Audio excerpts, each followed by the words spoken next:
it was such a long process. Like, Really? I think the thing that really made me want to change, and that I woke up one day and decided that it was time, is that I hated myself.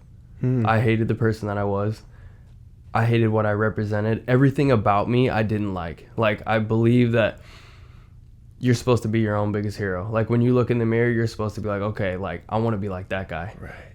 And I never understood, and I never really figured out why, but I used to get ready for work in the dark. What? In the bathroom, yeah. That's crazy. I It would, is because you didn't want to see the guy in the mirror? I would turn the light off. I would turn the light on outside of the bathroom so I could see a little bit, and I would get ready in the dark. And I never knew why. And my girl at the time would always come in and be like, "What are you doing? Like, turn the light on." I'd be like, "Turn it off." I never knew why. And I figured out that was it. Like, I didn't want to look at myself. I hated myself. That's so crazy. And I didn't even realize that. It wasn't even while I was doing it or the time that I changed. It wasn't until a few weeks ago that I was like, I remembered that I used to do that. And I did it. I did it for years. You can retrospectively be like, why was I doing that? I did it for years. I used to turn on the hall light outside the bathroom, and I would get dressed in the dark. Man, all right, what do you do now? You turn the lights on, you look at yourself, you give yourself the finger guns? Yeah. I'm like, you're killing it. Yeah, you're killing it. You got to do it. You have to. So that jump, so why, like, if you feel like talking about it, why were you so down? Like, why didn't you like yourself? Is there things that, listeners may be able to relate to? Yeah, absolutely. I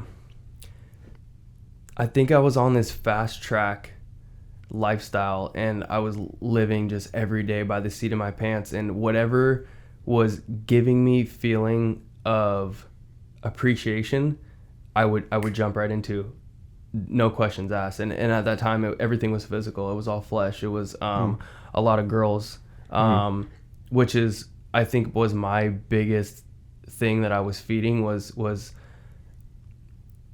females. Right. Yeah. It's so easy to feed. Exactly. It would feed my ego. All I wanted was affirmation from somebody.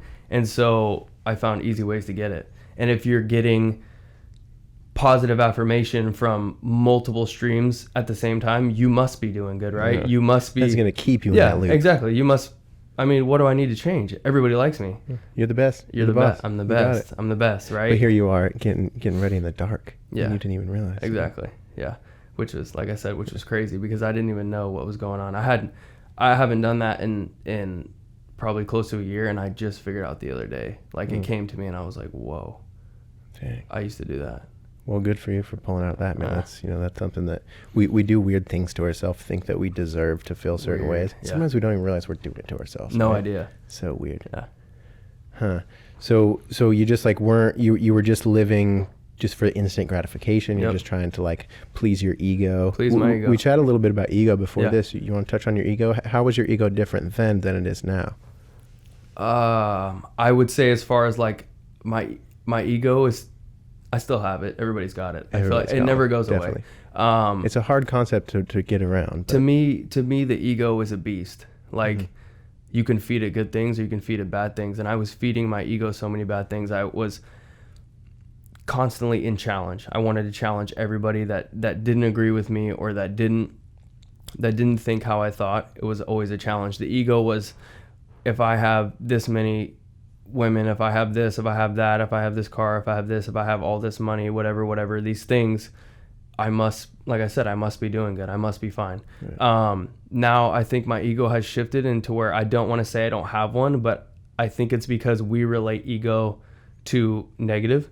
I think my ego now is like, my ego doesn't allow me to, let people around me down. My ego doesn't allow me to, I manage at the job that I have. I don't allow my teammates to get down. I don't allow, like, I take it personal. And I think that's where it shifted. It was that I started taking things that I thought are now necessary personal. So I engage in those. And my ego is all of positive reinforcement instead of negative. I'm feeding a better cause than a worse one. I'm feeding the ego that helps me grow and that helps everyone around me grow and helps everyone around me do better than crushing everyone around me, because that's what I was doing.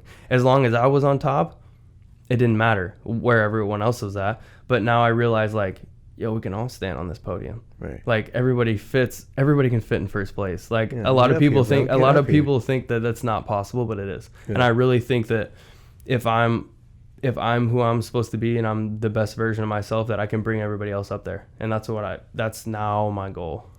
Instead of, because I used to crush people. I used to use other people for what I could use them for. And as soon as that time was out, now you're no good to me. Right. And that's like I said, literally the exact opposite now. I try to, even when it doesn't benefit me, I'm still involved because I think that I can help everybody.